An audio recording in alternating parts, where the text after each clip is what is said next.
Mao ni atong headline sa atong balita. Ang isang babae patay matapos makalimutan niyang guminhawa. Patay kahapon ang isang babae matapos makalimutan niyang guminhawa sa barangay Bune, Sitio Kagid-Kagid. Base sa investigasyon ng mga pulis, habang daw si Marites nag-uusap sa kanyang mga kapitbahay, habang daw siya ay sobrang tawa-tawa nang biglang nakalimutan niyang guminhawa, kaya nangyari ang insidente. At ito naman po ang pahayag ng isang eksperto na doktor. Panoorin natin. Yung ganyang kaso, minsan lang po talaga yan mangyari sa mundo.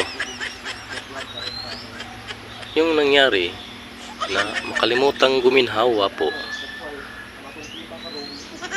ang sanhi po niyan ay nasobrahan po sa kape. Kaya ang kape kasi ay may side effect yan.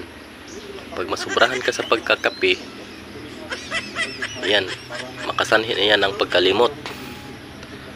Kaya po sa mga nagkakape dyan, bawasan nyo munang magkape para hindi na po mangyari ang ganyang insidente na namatay lang po dahil sa nakalimutan niyang guminhawa. Kasi ang kape kasi mas mainam po, tubig niya lang muna para maiwasan po ang insidente.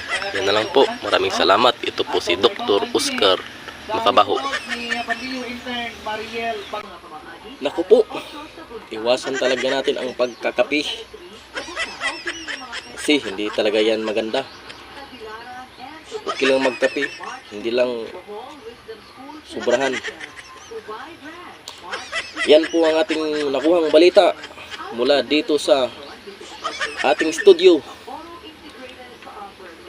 Kailangan po kayo naka-follow, naka-share para po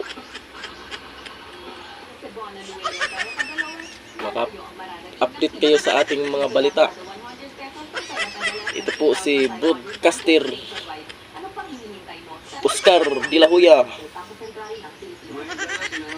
Bye-bye. Ingat po kayo.